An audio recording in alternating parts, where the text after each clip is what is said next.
Olá, queridos alunos do Instituto Federal do Pará, campus Ananindeua. Vamos para mais uma aula de Química comigo, professor Ricardo Miranda. Nessa aula nós iremos falar sobre os átomos, sua estrutura e a configuração eletrônica dos elementos químicos. Configuração eletrônica, distribuição eletrônica, também chamado de diagrama de Linus-Pauling. Esse diagrama organiza os subníveis em ordem crescente de energia, e ele foi construído por meio do modelo quântico para o átomo. E é interessante nós sabermos algumas definições antes de apresentar o diagrama. Primeiramente, lembrar que a eletrosfera é formada por níveis ou camadas de energia. Esses níveis são numerados de 1 até 7. Há também a definição de subnível. O subnível são regiões que se dispõem dentro de um nível. E eles são caracterizados por letras que são S, P, D e F. Além disso, nós temos o orbital. O orbital é uma região que é encontrada dentro de um subnível. E cada subnível apresenta uma quantidade determinada de orbitais. Por exemplo, o subnível S apresenta um orbital S, enquanto que o subnível P apresenta 3 orbitais P. O subnível D apresenta 5 orbitais D, enquanto que o subnível F apresenta 7 orbitais F. Esse diagrama também pode ser chamado de princípio da construção ou princípio de Aufbau. Como já foi visto anteriormente, a eletrosfera apresenta os níveis de energia. Esses níveis são numerados, de 1 até 7, e cada nível apresenta uma quantidade de elétrons. Além dos níveis de energia, há também os subníveis de energia. Esses subníveis são caracterizados por letras e atribuídos a cada uma dessas letras um número. E o subnível S ele pode armazenar um total de 2 elétrons e a ele é atribuído o valor 0.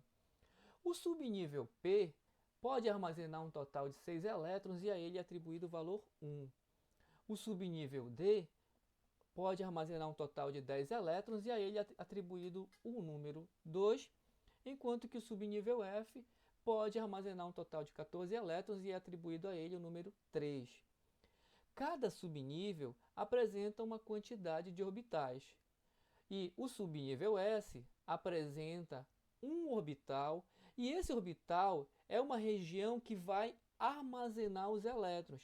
Cada orbital pode armazenar no máximo 2 elétrons, que deverão apresentar giros em sentidos contrários, que são chamados de spins. Então, o subnível S tem 2 elétrons com spins contrários.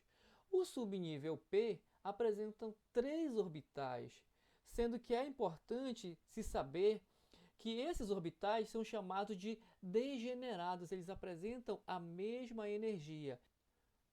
No preenchimento dos orbitais degenerados, é preciso se saber que se deve colocar um elétron inicialmente em cada orbital, para que se possa iniciar o preenchimento com o segundo elétron. Essa regra é chamada de regra de Rand. No subnível D, nós temos um total de 5 orbitais, e o preenchimento segue o mesmo padrão de se preencher, primeiramente, cada orbital com um elétron, e eles estarão dessa forma chamados de semi-preenchidos ou desemparelhados, e quando ele está completamente preenchido, ele é chamado de emparelhado. O subnível F tem 7 orbitais, sendo que é necessário seguir também a regra de Rand, preenchendo cada orbital com um elétron, deixando desemparelhado, e depois emparelhando cada orbital e deixar completamente preenchido. Para realizar a construção do diagrama de Pauling, é necessário se seguir uma regra muito simples, que é a partir da soma do nível com o subnível. O nível é representado pela letra N, enquanto que o subnível é representado pela letra L. Se nós pegarmos como exemplo o elemento hidrogênio, ele vai ter configuração 1s1, sendo que esse primeiro 1 na frente da letra S é chamado de nível de energia, ou seja, ele representa o primeiro nível para o átomo de hidrogênio, enquanto que a letra representa o subnível. E o valor que se encontra aqui em cima da letra S, que é o subnível, representa a quantidade de elétrons. Para definir a ordem de organização dos subníveis, deveremos fazer a soma do N mais o L. Então vamos exemplificar. Entre os subníveis 3D e 4S, qual é o de maior energia? Para isso deveremos fazer a soma do 3, que é o nível, com o subnível. Lembrando que cada subnível é representado por uma letra que é atribuído um determinado valor, sendo que o S é atribuído 0, o P é atribuído 1, o D é 2, enquanto que o F é 3. Então aqui nós teremos que fazer a soma do 3, que é o nível, com o 2, que representa o subnível D, sendo que 3 mais 2, nós temos a soma que dá 5. Agora vamos observar o 4S. No 4S, nós temos aqui que o nível é 4 e o subnível é o S, que é representado por 0. Então, 4 mais 0 é 4. Isso quer dizer que entre esses dois, o subnível de maior energia é o 3D. E a distribuição eletrônica é organizada em ordem crescente de energia. Ou seja, os subníveis de menor energia são colocados antes do de maior energia. Ou seja, o 4S ele deverá vir primeiro do que o 3D. Estabelecida a regra de como se faz a distribuição eletrônica, vamos agora fazer o diagrama por completo. O diagrama ele deve seguir a ordem representada por essas setas na diagonal, onde o primeiro subnível é 1s2, seguido de 2s2, 2p6, 3s2, 3p6, 4s2 e 3d10. Acabamos de ver que o 4s2 deve vir na frente do 3d10. Depois 4p6, 5s2, 4d10, 5p6, 6s2, 4f14, 5d10, 6p6, 7s2, 5f14, 6d10, 7p6 é o último subnível e apresenta a maior energia entre todos os outros subníveis que foram distribuídos anteriormente. Ou seja, esse diagrama ele é organizado em ordem crescente de energia para os subníveis. Nesse diagrama podemos ver que o 7p6 é o subnível de maior energia. Há outras formas de fazer a representação do diagrama de Pauli, através da notação SPDF, sendo que não serão colocados os subníveis um sobre o outro, mas sim na sequência de um após o outro, lado a lado, sendo que, mesmo sendo a notação SPDF, a ordem de energia segue a mesma regra do diagrama de Pauli. E no final nós teremos que o 7p6 é o subnível de maior energia. Então vamos fazer agora a exemplificação fazendo a distribuição eletrônica do neônio. Vamos fazer essa distribuição seguindo a configuração SPDF, tá? A notação SPDF. Então, para fazer a distribuição do neônio, que tem número atômico 10 e também 10 elétrons, já que ele é um átomo neutro, e para fazer a distribuição é sempre importante ir observando o elétron que se encontra em cima do subnível e fazer a soma desses elétrons. Então aqui nós temos 2 com mais 2, 4, com mais 6, 10. Ou seja, o átomo de neônio já se encontra com a distribuição completa. Um segundo exemplo é fazer a distribuição do sódio. O sódio tem um elétron a mais que o neônio. Então a distribuição para ele vai ficar 1s2, 2s2, 2p6 e 3s1. Perceba que não foi necessário colocar 3s2 e deixar o S completo. Porque para chegar em 11, nós temos aqui 2 com mais 2, 4, com mais 6, 10. E para 11, colocaremos apenas mais um elétron.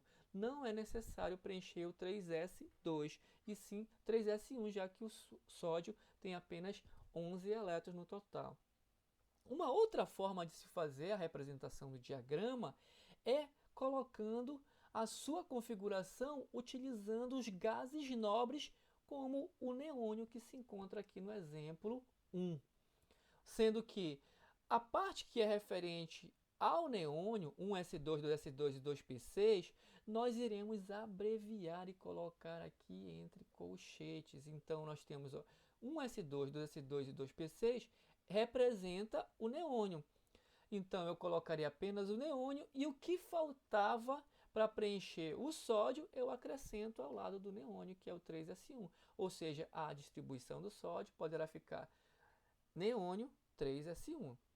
Se nós utilizarmos o exemplo para o argônio, que tem 18 elétrons, a distribuição vai ficar 1s2, 2s2, 2p6, 3s2 e 3p6. Esse elemento ele contém 3 camadas ou 3 níveis, o primeiro nível, o segundo nível com 2s2 e 2p6 e o terceiro nível com 3s2 e 3p6, completando o total aqui de 18, 2 com mais 2, 4, com mais 6, 10, com mais 2, 12, com mais 6, 18. Se utilizarmos a configuração para o elemento ferro, nós teremos que o ferro tem 26 elétrons, então por isso ele fica 1s2, 2s2, 2p6, 3s2, 3p6, 4s2 e 3d6, completando 26. 2, 4, 10, 12, 18, 20, 26. Se nós quisermos utilizar a configuração colocando o gás nobre, nós perceberemos que toda essa região que vai até 18, todo o diagrama que vai até 18, corresponde ao argônio. Então, o ferro fica apenas o argônio, 4s2, 3d10 em seu diagrama. Podemos também fazer a configuração eletrônica de íons, que nesse exemplo será também a exemplificação com ferro, só que o ferro mais 2, ou seja, perdeu 2 elétrons, e ferro mais 3. Nesse diagrama, nós temos que, primeiramente, fazer a distribuição do elemento por completo, sem antes dele ter perdido ou ganhado elétrons. Então, vamos lá, o ferro 26, ele não perdeu e não ganhou. Então, vamos fazer aqui, fica 1s2, 2s2 e 2p6, 3s2, 3p6, 4s2 e 3d6. Agora, vamos fazer a configuração do ferro mais 2, que vai ficar 1s2, 2s2, 2p6, 3s2 e 3p6. Agora, levando em consideração que o ferro tinha 26 elétrons antes de ter perdido, como nós temos aqui nesse exemplo acima. Após ele ter perdido, ele fica apenas com 24 elétrons. E de onde é que eu tiro esses 2 elétrons que ele perdeu? Do 4s2 ou do 3d6? Você tira primeiramente da camada mais externa. Então, o 4 é a camada mais externa. O 3 é uma camada interna. Então, você vai tirar os 2 elétrons aqui do 4s2, ou seja, some, apaga o 4s2 e fica apenas o 3d6. Essa é a distribuição para o íon ferro mais 2. Se nós formos fazer o diagrama para o ferro mais 3, nós teremos 1s2, 2s2 e 2p6, 3s2 e 3p6. Agora, o ferro perdeu 3 elétrons, ou seja, ele continua sem a quarta camada, porque ela é a primeira a sair os elétrons. E eu precisarei também tirar um elétron aqui do 3d6, ficando agora como 3d5. Esse é o diagrama para os íons ferro mais 2 e ferro mais 3. Se nós fizermos o diagrama para o íon cloreto, que é o Cl-, seguimos a mesma regra, faz a distribuição sem ter perdido elétrons, 1s2, 2s2 e 2p6, 3s2 e 3p5, somando 17. 2, 4, 10, 12, com mais 5, 17. Se eu preciso adicionar um elétron, porque ele ganhou um elétron, você adiciona no último subnível. E aí nós teremos agora 1s2, 2s2, 2p6, 3s2 e 3p6, completando 17 que ele já tinha, com mais um elétron que ele recebeu, ficando o íon cloreto, nós temos o total de 18 elétrons. Então, assim que se faz a distribuição eletrônica dos elementos químicos.